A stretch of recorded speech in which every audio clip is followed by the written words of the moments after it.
Isang mapagpalang sandali sa ating mga buhay sa oras na ito.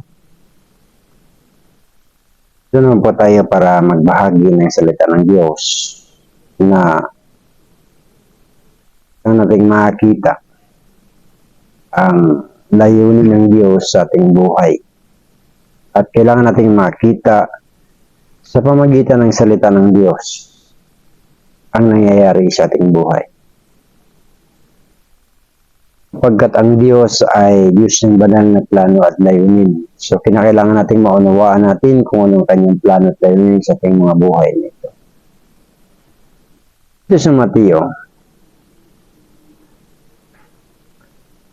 chapter 13. Ang Panginoong Hesus ay nagsalita at nangaral ng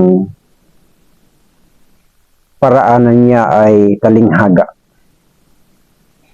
At yun sa kanyang mga salita na ang talinghagang ito ay katulad ng isang manghahasik. Isang binhi hawak ng isang manghahasik. Pero 4 na lugar ang kinahulugan ng binhi. So dito natin makikita na ang talinghagang ito ay ating makikita sa Matthew 13 verse 1 to 8. Ang sabi rito, ang araw na iyon ay lumabas si Jesus sa bahay at naupo sa tabi ng dagat. At nakasama sa kaniyang lubang maraming tao, pat lumulan siya sa isang daong at naupo, at ang buong karamihan niya katayo sa baybayin. At pinagtsalitaan niya sila ng maraming mga bagay sa mga talinghaga na sinasabi, narito ang manghahasik ay umaon upang manghasik. At sa paghasik niya ay nangahulog ang inang binhi sa tabi ng daan, at dumating ang mga ibon at kinain nila, at ang mga iba'y nangahulog sa mga batuhan, na dooy walang sapat na lupa, at pagdakay sumibol, sapagkat hindi malalim ang lupa, at pagsikat ng araw ay nangainitan, at dahil sa walang ugat ay nangatuyo. At ang mga iba'y nangahulog sa mga dawagan, at nagsilaki ang mga dawag at iniinis ang mga yaon, at ang iba'y nangahulog sa mabuting lupa, at nangagbunga, ang ilay tig 100, at ang ilay tig 60, at ang ilay tig 30. So dito, ating makikita na yung talinghaga ng Panginoong Hesus na ang binhi ng isang manghahasik ay 4 na lugar yung kinahulugan. Sa tabi ng daan, sa batuhan, sa dawagan, at ang pang-4 ay sa mabuting lupa. Ang unang kinahulugan sa tabi ng daan ay hindi nagbunga, sapagkat ito'y tinuka ng ibon at nawala. Ang pangalawa naman ay walang sapat na ugat upang mapanatili ang buhay, namatay. At ang ikatlo naman ay nahulog sa dawagan at iniinis. Hindi siya nakatubo, hindi siya nakabunga. Ngunit ang ika-4 na lugar na kung saan nahulog ang binhi ay nasa mabuting lupa. Ang sabi pa rito ay nagbunga ng tig 100, tig 60 at tig 30. Dito sa 11 verse 40 ng Marcos chapter 11, at pumasok siya sa Jerusalem sa templo, at nang paglingap niya sa palibot ang lahat ng mga bagay, at palibas ay hapon na ay pumaroon siya sa Betanya at kasama ang 12. At nang kinabukasan pagkalis nila sa Betanya ay nagutom siya, at pagkatanaw niya sa malayo ng isang puno ng igos na may mga dahon, ay lumapit siya na baka sakaling makasumpong doon ng anuman. At nang siya malapit sa kaniya, ay wala siyang nasumpungang anuman kundi dahon, sapagkat hindi panahon ng mga igos. At sumagot si Jesus at sinabi nito, sinumang tao'y hindi kakain ng iyong bunga mula ngayon at magpakailanman. At ito'y narinig ng kanyang mga alagad. So, dito naman sa Marcos chapter 11, ang Panginoong Hesus ay naghanap ng bunga sa puno ng igos. Ngunit wala siyang nasumpungan. Kundi ang punong igos nito ay malago, madahon, ngunit walang bunga na makikinabangin. Kaya naman, ang sinabi ng Panginoon Sos ay mula ngayon ay wala nang kakain ng bunga mo sa hanggang sa kapanahonan. At ang matapos pagsalitaan ng Panginoon Sos, ang puno ng igos na ito ay natuyo mula doon sa kalalilimang ugat hanggang sa kaduludluhan natuyo. Sapagkat wala na sumpong bunga ang Panginoon Sus sa puno ng igos nito. At dito naman sa Lucas, mayroong sinasabi ng ating Panginoon Sus na ang isang puno ng igos na hinahanapan din ng bunga. 13 verse 7 to 9, ang sabi, sinabi niya sa nag-aalaga ng narito. Sa verse 6, sabi, at sinalita niya ang talinghagang ito, isang tao na may isang puno ng igos na natatanim sa kanyang ubusan. At siya na parong humahanap ng bunga niya o natulang sumpungan. At sinabi niya sa tagalaga ng ubusan, narito, 3 taon nang pumaparito akong humahanap ng bunga ng puno ng igos na ito at wala akong masumpungan. Putulin mo, baka pa makasisikip sa lupa. At pagsagot niya, sinabi sa kanya, Panginoon, pabayaan mo muna sa taong ito hanggang sa aking mahukayan sa palibot at malagyan ng pataba. At kung pagkatapos magbunga ay mabuti, dapat kung hindi ay puputulin mo. So dito makikita natin yung talinghaga ng ating Panginoon Sos na naghahanap siya ng bunga. At anong bunga ang hinahanap ng ating Panginoon? Anong klaseng bunga ang hinahanap ng Diyos sa tao? So dito makikita natin na ang ating pag-uusapan sa video natin ngayon ay ang tungkol sa talinghaga. Ang binhi na nahulog sa mabuting lupa, matabang lupa, malinis na lupa, ay nagbunga ng tig 100, tig 60, at tig 30. At kinakailangan natin itong makita. Kinakailangan natin maunawa kung ano ang ibig sabihin ng mga bilang ng bunga na mahalaga sa Diyos. Dahil kinakailangan nating makita upang malaman natin at magkaroon tayo ng unawa sa mga bagay na ito pala ay patungkol sa buhay ng isang tao. So dito, ang pagkasalaysay sa Mateo ay nagsimula sa 100, 60, and 30. Ngunit ayon sa Marcos, nagsimula siya sa 30, 60, 100, yung bunga ng binhi na nahulog sa isang mabuti at matabang lupa. Ngayon, ano ang ibig sabihin ng 30? Ang 30 ay ito yung tinatawag na maturity. Kung titingnan natin, ayon sa Lucas chapter 3 verse 23, ang ating Panginoong Hesus ay naabot niya ang edad na 30 years bago siya nagsimula sa ministeryo.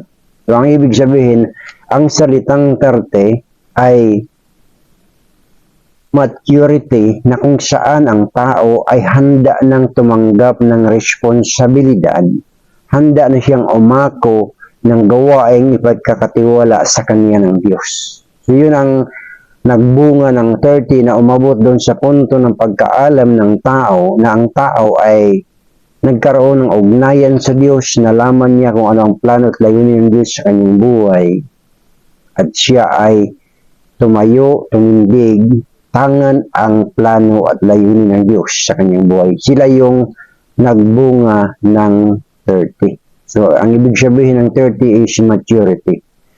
Kahit si Haring David, bago siya naging hari at tumayong hari sa Israel, makikita natin na yung kanyang labanan ay mula sa kanyang pagkabata sa mga oso at leon hanggang kay Goliath, ngunit siya ay wala pa sa 30 years.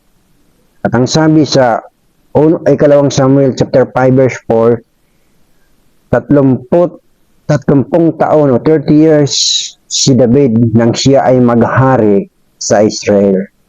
So dito natin makikita na yung word na 30 years is yung age limit ng Diyos para tumanggap ang tao ng kapahayagan ng plano at layunin ng Diyos. So, ipapaunawa ito ng Diyos sa tao, tatanggapin ng tao ang maturity na ito at yun ang pagsimula niya na kailangan niyang gampanan, gawin ang anuman ang kalooban at kapahayagan ng Diyos sa kanyang buhay. Kahit man din si Joseph 30 years din ayon sa Genesis 41 verse 46. Si Joseph ay 30 years nang siya ay tumindig bilang pangalawang gobernador o pangalawang pero sa Ehipto. At doon siya nagsimula sa ministeryo na pinagkatiwala sa kanya ng Diyos, na pinagkatiwala sa kanya ni Paraon upang pamahalaan ang buong bansang Ehipto.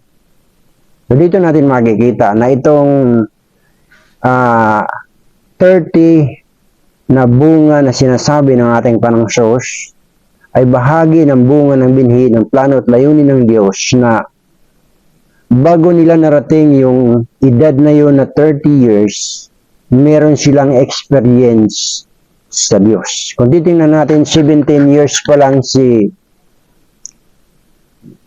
Joseph, nang magkaroon siya ng pangitain. Ang unang pangitain niya ay nag-aani sila, nagbugko, at ang kanilang ani ay pinalian, at ang 12 bigkis ng inani nila ay yumukod sa kanya. At doon nagalit ang kanyang mga kapatid. At ang pangalawa niyang pangitain na tinanggap niya buhat sa Diyos ay nakita niya na ang buwan, ang araw at ang 11 bituin ay yumukod sa kanya. So, ibig sabihin, bago dumating ang tao doon sa stage of maturity, ay meron siyang experience sa Diyos. Ang Diyos ay nagbibigay na sa kanya ng kapahayagan na kapag dumating yung time of maturity, ang plano at layunin ng Diyos ay magsisimulang maipahayag. Ang plano at layunin ng Diyos ay magkakaroon ng pagkakataon na makagawa ayon sa plano ng Diyos. Kaya nga, kahit si David man din, bago niya naranasan ang bahid na tinanggap niya mula kay Samuel, naranasan niya ang labanan sa pamamagitan ng oso at leon. Kapag gustong silain ng leon ang kanyang mga tupa, ang tupa ng kanyang ama, ang tupa na inaalagaan niya, ang sabi niya is, kapag lumapit ang oso ay kanyang pinapanghan, maging ang leon kanyang pinapanghan upang hindi masila ang tupa ng kanyang ama. So dito makikita natin na naroon yung spiritual na pakikibak at kalakasan na bago pa man siya bahiran ni Samuel ng bahid para maging hari, ay naranasan na niyang labanan ang higanteng kaaway nito ng mga Palestino. At ang sabi nga ni David sa kanyang tinanggap na ang Israel, ang hukbo ng Israel, ang mga sundalo ng Israel ay mga sundalo ng isang buhay na Diyos. At dito pinakita niya na sa edad na 30 years, nagkaroon siya ng tumindig na siya at ang lahat ng kanyang naranasan sa Diyos ay nagpasimulang kumilos sa kanyang buhay.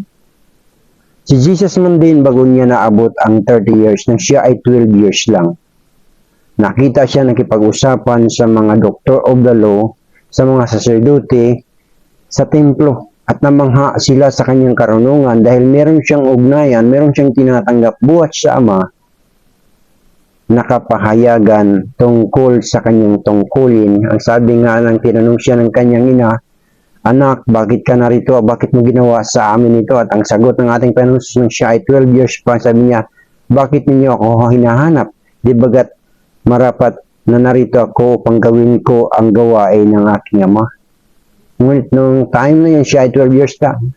At nang sumapit ang 30 years, doon nagsimula ang plano ng Diyos. Ngayon, kaibigan, ang tao, hanggat hindi niya nalaman kung ano ang plano at layunin ng Diyos sa buhay niya, hindi siya ibibilang sa paningin ng Diyos na siya ay nahasika ng isang mabuting binhi na magbubunga ng 30. At bago dumating sa age limit na maturity, kinakailangan magkaroon muna ng experience ng isang tao sa Diyos. Sapagkat kapahayagan ng Diyos, kalooban ng Diyos, ang ipahayag ang kanyang sarili sa tao o sa kanyang paglapit, sa kanyang pagpapahayag ng kanyang plano at layunin ay upang ang tao bago dumating sa age na 30, sa maturity, sa spiritual maturity, kinakailangan ang tao ay mayroon ng pundasyon na mayroong Diyos ng banal na plano na nagpahayag sa kanya, na mayroong Diyos ng nais mahayag ang kanyang plano at layunin, ang kanyang kalooban. So dito natin makikita na ang maturity na ito, sila na ini-expect ng Panginoong Sos na magbubunga ng 30, sila yung may personal na experience sa Diyos, at pagka dumating na yung panahon na magsisimula na silang kumilos, magsisimula na silang gumawa ayon sa gawain ng Diyos, ayon sa salita ng pagpapahayag ng mga salita ng Diyos, bago sila dumating doon sa punto ng maturity, meron silang experience. Kaya nga dito makikita natin na sinabi ng Panginoong sa Mateo.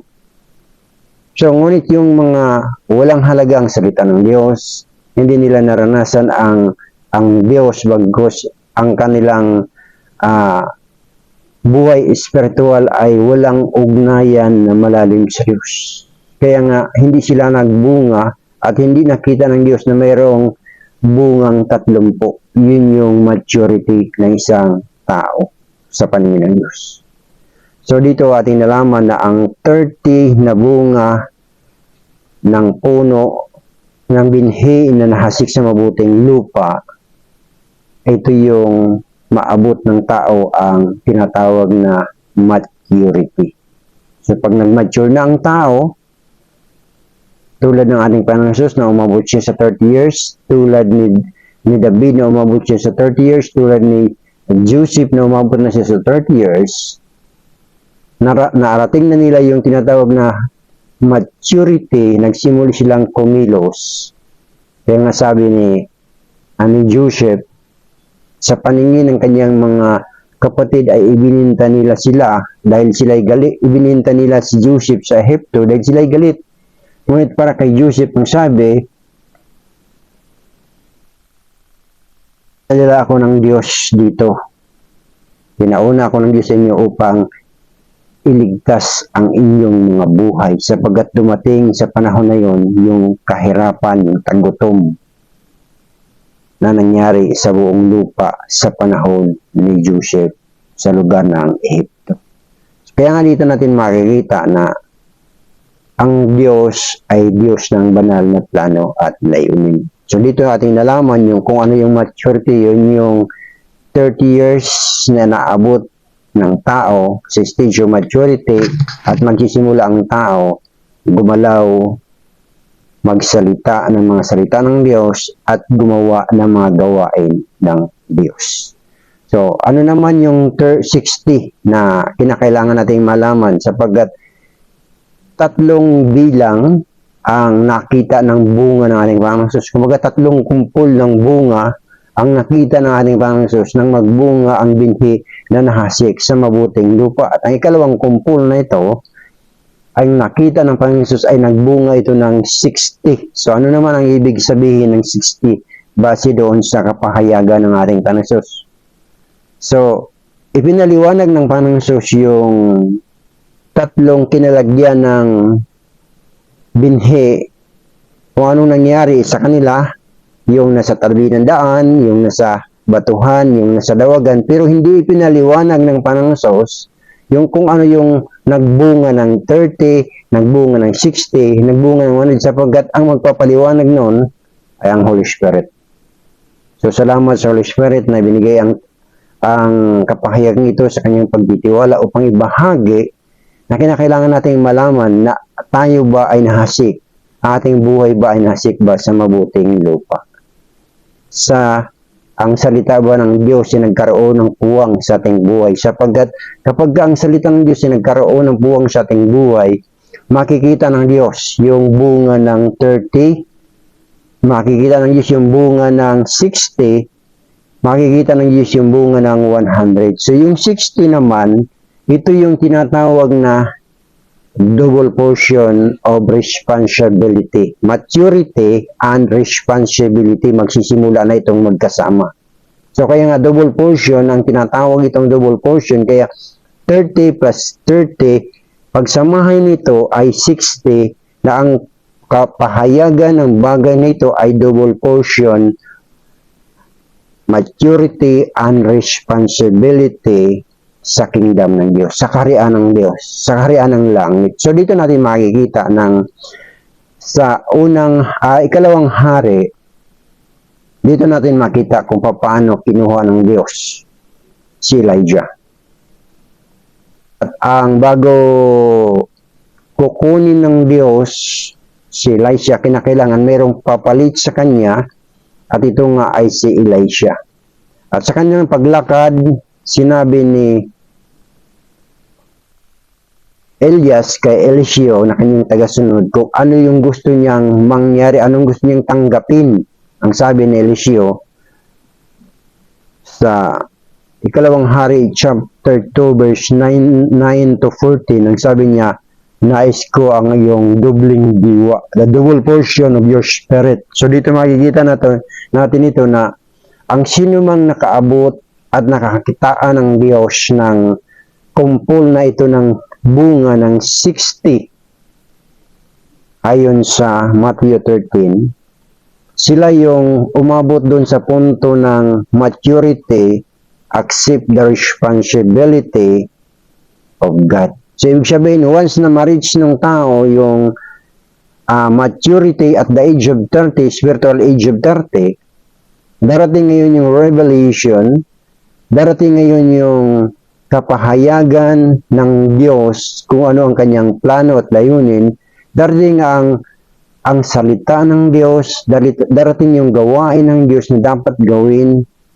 ng isang tao na umabot na doon sa tinatawag na double portion. So dalawang bahagi ng responsibilidad ang kanyang tatanggapin. So dito natin may makikita na ang double portion na ito ay ibinigay ng Diyos sa tao.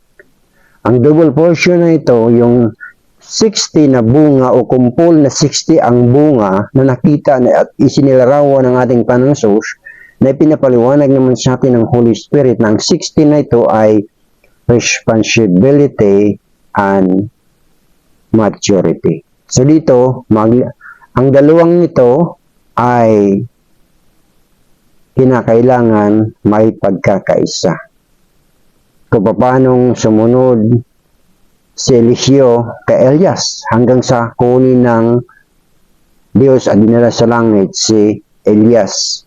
At natanggap ni Eliseo yung tinatawag na double portion, yung age of maturity at ang pagiging propeta, sapagkat si Elias ay isang propeta ng Diyos dahil natanggap niya ang double portion of anointing, double portion of responsibility, double portion of revelation, siya man din ay naging propeta. So dito natin makikita na sa pagkadumating na sa tao ang bunga na hinahanap ng Diyos, na nakita ng ating Panginoong Diyos na hindi ipinaliwanag ng Panginoong Diyos sapagkat naghihintay ng kapanahunan na ang magpapaliwanag kung ano ang bunga na ito ay ang Holy Spirit. So dito natin makikita na ang double portion na ito, ang first portion is the Lord Jesus. Ang unang bahagi na ibinigay ng Ama sa silong ng langit ay ang ating Panginoong Diyos. At sa araw ng bautismo sa ilog ng Jordan, dumating ang Espiritu Santo. So, yun na yung double portion ng revelation na muhat sa langit ibinigay ng Diyos sa tao. Kapag nakitaan ng Diyos ang tao ng maturity, din ang tao sa age of sa level of maturity, tanggap na siya ng responsibility, the revelation of Jesus and the revelation of the Holy Spirit. Yun yung double portion of anointing, double portion of the spiritual revelation ng Diyos. So, dito natin makikita. So, ang ginawa ng ating Panginoong Kristo, nang siya ay naparito, inihanda niya ang tao pagdating ng Holy Spirit. Kaya nga, kung titingnan natin at babasahin natin ang four gospel, yung mula Mateo hanggang Juan, makikita natin na hindi lang pangangaral ng ating Panginoon Jesus ang nakalagay dyan na ating makikita kapag nagbasa tayo ng New Testament Bible. Hindi lang tungkol sa himala na ginawa ng ating Panginoon Jesus, yung namatay, binalik yung buhay ko, asarit-saring samut-saring karamdaman, pinagaling ng ating Panginoon Jesus, maging ang nagngangalit na dagat, hangin, pinapayapa niya. Hindi lang yan ang makikita natin, kundi tinuruan niya ang kanyang mga alagad sa responsibilidad sa ugnayan ng Holy Spirit. Kaya nga naman nang makapasa sila sa ugnayang ito ng double portion na inihahanda ni Jesus ang tao para marating at maranasan na makita ng Ama na ang taong ito ay meron siyang bunga na 60 pieces na bunga sa isang kumpol na ito ng kapahayagan, ang tao ay tatanggap ng double portion of revelation knowledge, wisdom, knowledge, and understanding na buhat sa Diyos. At ang double portion na ito na tatanggapin ng tao ay ang revelation ni Jesus at ang revelation ng Holy Spirit. Sapagkat ang revelation ni Jesus ay ang Holy Spirit. Ina-reveal ni Jesus ang Holy Spirit. At ang revelation naman ng Holy Spirit ay ang mga malalim na mga bagay ng Diyos. Ibig sabihin, ang mga bagay na malalim ng Ama. So dito natin makikita na meron na ba tayo nitong bunga na ito? Tumanggap na ba tayo ng revelation knowledge about sa ating Panginoon Jesus? Meron na ba tayo ng experience? Sapagkat hindi lang, ang Panginoon Jesus ay hindi lang knowledge yung kanyang ipinunta ng siya'y mahayag. Dinadala ng Panginoon Jesus sa katuparan ang tao. Dinadala sa karanasan. Tulad halimbawa ng ang sabi ng Panginoon Jesus, nakita kong nahulog si Satanas na parang kidlat. At ang sabi ng Panginoon Jesus, bibigyan ko kayo ng kapangyarihan upang yurakan ang alakdan at ang leon at kayo ay mga papagaling ng samut-saring karamdaman. So, ibig sabihin, hindi lang ang Panginoon Jesus ang unang nakaranas, kundi dahil nga ang layunin niya is to impart, to produce the maturity and responsibility para sa Diyos. Naranasan ito ng mga alagad at hanggang sa kasalukuyan, nararanasan ito ng mga taong umabot doon sa level ng maturity and responsibility. The double portion in the revelation of the Word of God is nagbunga ng 60 piraso.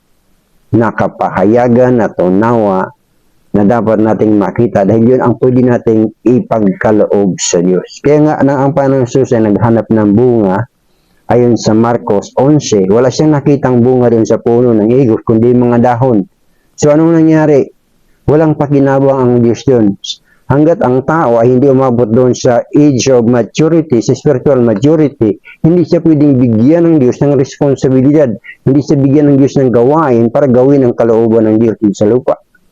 At lalong hindi siya aabot doon sa 60 revelation ng maturity and responsibility. So dito natin makikita na napakahalaga na ating maunawaan ang talinghagang ito. Dahil ang talinghagang ito, part lang yung ipinaliwanag ng ating Panginoon Jesus. Kumbaga, yung madaling unawain ng kaisipan ng tao ang ipinaliwanag ng Panginoon Jesus. Pero yung malalim na kapahayagan ay ang Holy Spirit ang nagpapahayag nito para ating maunawaan. Na ito pala ang layunin ng Diyos sa pagsasalita ng mga talinghaga. Maraming nagbabasa, walang maunawa, maraming tumitingin, walang nakikita. Salamat sa Holy Spirit. na nagbigay sa atin ng unawa at kapahayagan sa mga bagay na ito. At ito naman ay aking ibinabahagi sa inyo. So dito natin makikita na dahil sa divine connection, divine double portion of revelation, double portion of spirit, dito nagkaroon ng tinatawag na divine impartation. So, na-impart mula kay Elijah to Elisha, mula sa Panginoong Hesus hanggang sa kanyang mga alagad, at mga sa alagad hanggang sa mga taong sasampalataya sa ating Panginoong Hesus. So dito makikita natin yung divine impartation from Elijah to Elisha, from Jesus to disciples, from disciples to the believers all over the world. So dito makikita natin yung bunga na ito, at ang tanong ay meron na ba tayo nito? Nakikita na ba natin ito? Naroon na ba tayo doon sa punto na yung bunga na yun nandoon tayo? Sapagkat ang kumpol na ito ay responsibility and maturity. Yun yung kumpol na yun. At ang sino mang makakakuha ng bunga na yun na nakabilong doon sa cluster ng 60 revelation ni Jesus, paunawaan niya kung ano ang plano at layunin ng Diyos sa kanyang buhay, at lalakaran niya kung ano ang plano at layunin ng Diyos ayon sa ipinahayag sa kanya. Sapagkat nang si Joseph tumanggap ng kapahayagan ng kaunawaan ng panaginip, pangitain at panaginip, yun ang ginamit ng Diyos sa kanya.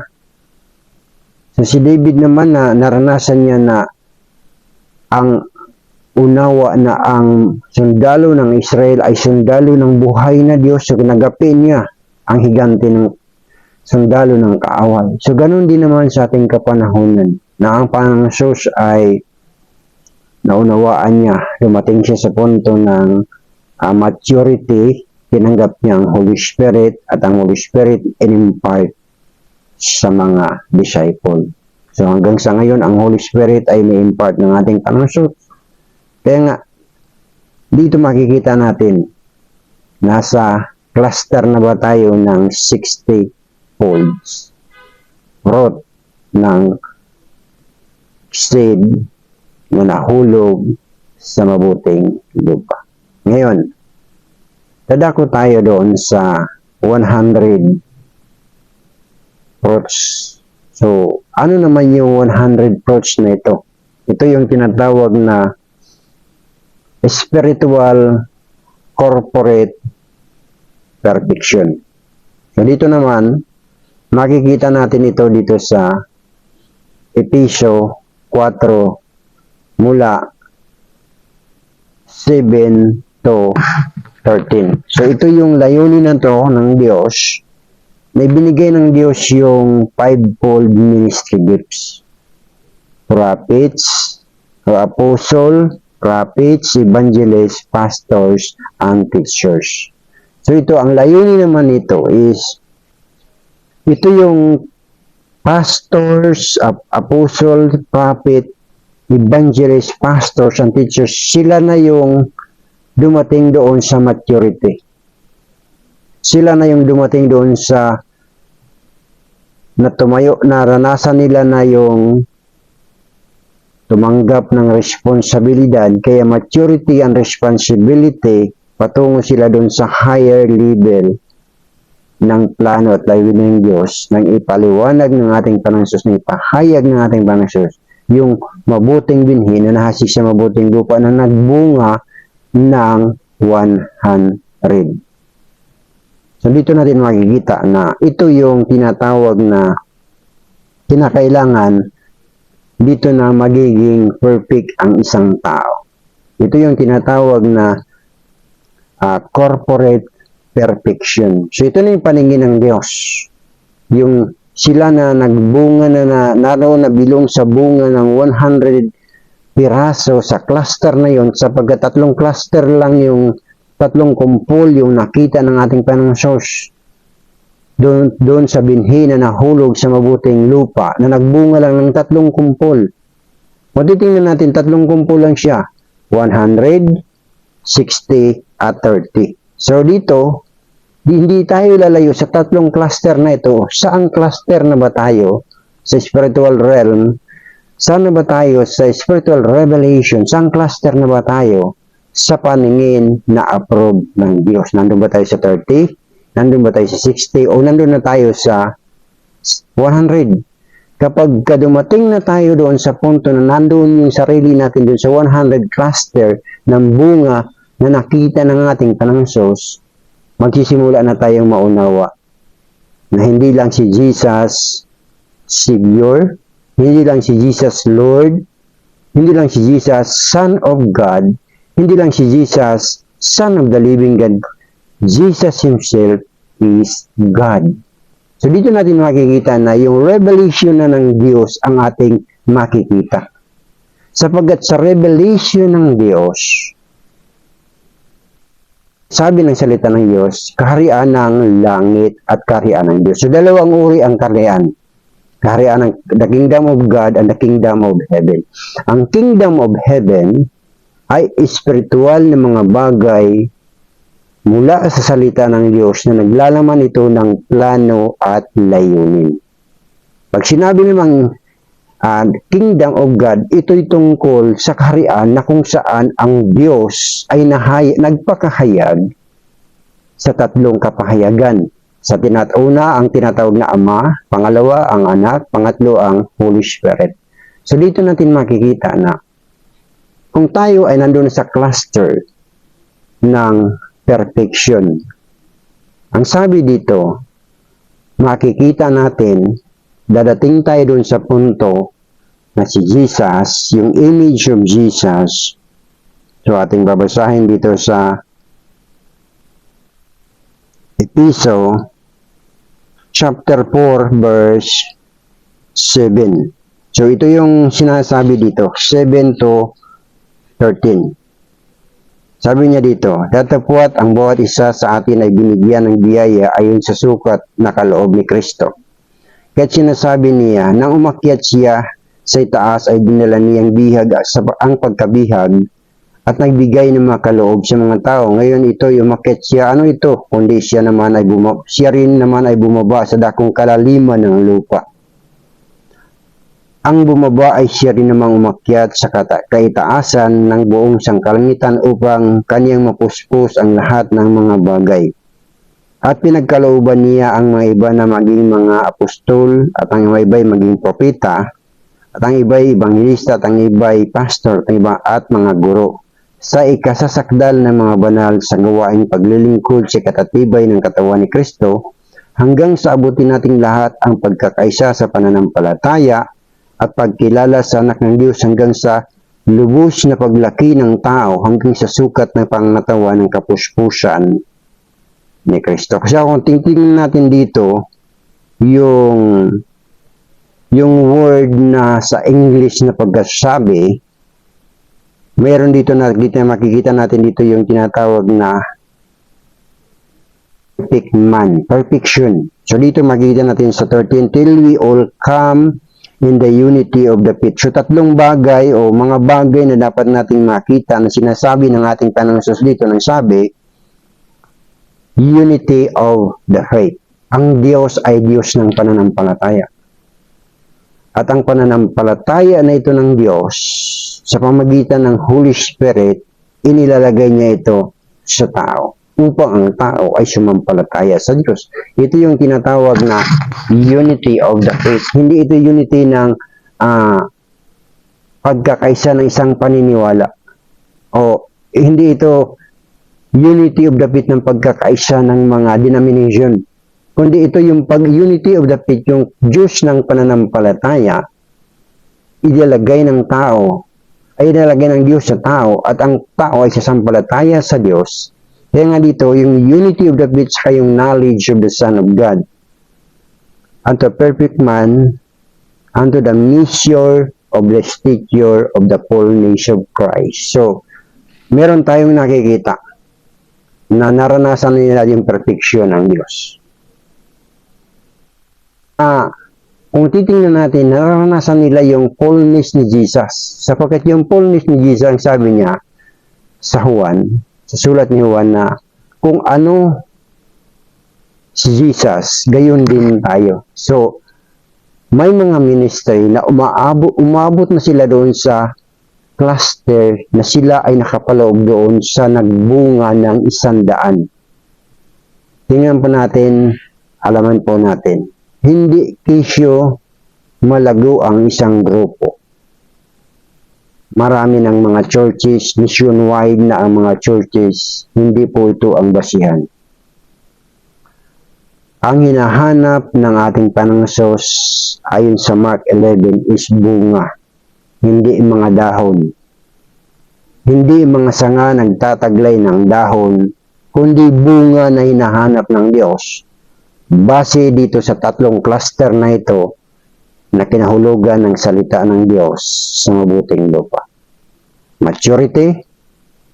Maturity and responsibility and protection through the Lord Jesus Christ. So, kinakailangan nating maabot yung fullness ni Jesus. So, ano ba ang fullness ni Jesus? He is God. Ano ang fullness ni Jesus? Siya yung anak ng Diyos na buhay na sa Kanya ipinamana ang langit at ang lupa. Si Jesus, siya ang anak ng Diyos na buhay na kung saan ang kapangyarihan sa langit at lupa ay binigay sa Kanya. So, yun ang fullness ni Jesus. Na kung paano si Jesus siya ang salita, at ang salita ay naging laman, at ang salita ay nangyari at nakita, nahayag, at ang salita ay ayon sa bawat plano at layunin ng Diyos na nakadetali sa mga salita ng Diyos sa banal na aklat, sa banal na kasulatan ng Diyos, nagkaroon ng katuparan dahil yun ang kapuspusan, yun ang fullness ni Jesus. So dito kinakailangan natin makita at maunawa ang bagay na ito. Ang tanong, kaibigan, nakita na ba natin ang ating sarili? Naunawa na ba natin? Itinuro na ba ito sa atin? Naunawa na ba natin? Nalaman na ba natin na saang cluster na tayo nabilong? Nabilong ba tayo doon sa 30 cluster ng bunga o 60 cluster ng bunga o doon sa 100 na cluster ng bunga sapagkat 3 cluster lang yung nakapagbibigay sa Diyos ng kaluguran. Yung 3 kinalagyan ng binhi ay walang pakinabang ang Diyos. Kasi ang una, yung nasa tabi ng daan, kinain ng ibon. Ang sabi ng Panginoon, ninakaw ni Satanas. So, ibig sabihin, yung salita ng Diyos na wala ng kabuluhan sa buhay niya. Pangalawa, nahulog sa batuhan, naging Kristiyano, ngunit hindi nakapagpatuloy dahil sa kakulangan ng lupa, hindi nag-ugat, hindi nagbunga. Hindi umabot doon sa maturity and responsibility at doon sa perfection ng ating Panginoon sapagkat kapag sino mang tao na nakaabot na doon sa unawa at kapahayagan ng ating Panginoon sa Kristo, sa kapuspusan ng ating Panginoon sa Kristo, sinasabi ni Pablo ang Panginoon ay tao. Bilang nagkatawang tao, ngunit pinaliwanag din niya na itong nagkatawang taong ito ay nagmula din sa lahi ng mga tao na pinagpahayagan ng Diyos, ngunit may kapahayagan din si Pablo kung sino si Jesus. Kaya kung babasahin natin sa mga sulat ni Pablo, siya naglaging sinasabing si Jesus ay tao. Jesus na tao. So kung titingnan natin ang sulat ni Juan na alagad ng ating Panginoon, na nakalagi siyang nakahilig doon sa dibdib ng ating Panginoon, nasabi niya, si Jesus ay tunay na Diyos. At si Jesus ang kapahayagan at kapuspusan ng Diyos na hindi nakikita. Kaya pag dumating na tayo sa puntong yun, makakaasa tayo na mayroong paglalagyan, mayroong kaluguran ng Diyos kapag nakita niya na tayo mabilong doon sa cluster of 100 o kaya sa cluster of 60 o kaya sa cluster of 30, mahalaga yun sa Diyos. Ang mahalaga sa Diyos, nagbunga ang kanyang salita. Hindi katulad nito sa Luke 13. Ang puno ng igos ni tanim, ang purpose ng pagtatanim ng puno ng igos ay hindi lamang para patubuin ng isang puno, kundi para magkaroon ng pakinabang ang bunga niyaon. At ang nagtanim ng punong ng igos na ito ay naparoon siya sa loob ng 3 taon, pabalik-balik siya, wala siya nasumpong ang bunga at nagdesisyon siya. Sabi niya, putulin na yan. Ngunit naroon yung biyaya. Naroon ang pagdating ng ating Panginoon. So muna, hayaan niyo muna na hukayan ko at lagyan ng pataba. Yun ang biyaya ng Diyos na naghintay sa ating buhay. Yun ang biyaya ng Diyos na kapag nalaman natin ang biyaya na ito ng Diyos, yun yung magdadala doon sa atin, doon sa cluster ng kaluguran ng Diyos 60 or 30, 60, and 100. So nawa sa ating video na ito mga kaibigan, ay ating maunawaan ang ating buhay ngayon. Saan tayo nabilong? Kung ba sa binhi na nahulog sa daan, nahasik sa daan, o sa binhi na hasik sa batuhan, o sa binhi na nahasik sa dawagan, o ang binhi ng Diyos nahasik sa ating puso. Nag-response tayo sa pananampalataya, sumunod tayo ayon sa kanyang plano at layon. Kaibigan, kung ikaw ay napagpala sa ating video, huwag kalimutang mag-subscribe, like, and comment, or share. Salamat sa Diyos sa pagtitiwala na ito ng Holy Spirit, na kung babasahin natin, ang Holy Spirit ang nagbibigay sa atin ng unawa. Doon sa mga bagay na hindi natin alam, doon sa mga bagay na hindi natin narinig, nakita ng ating mata, may pumasok man sa ating puso, mga bagay na inihanda ng Diyos, ito'y pinapahayag niya sa atin sa pamamagitan ng Holy Spirit. Salamat sa Holy Spirit. Salamat sa Holy Spirit na sinugo ng Ama sa pangalan ng ating Panginoon. Holy Spirit, salamat sa kapayagan ito. Pagpalain mo makapanood at makapaginig ng video nito. Sa Diyos ang papuri, subscribe na po sa pangalan ng Panginoon. Sa Diyos ang papuri.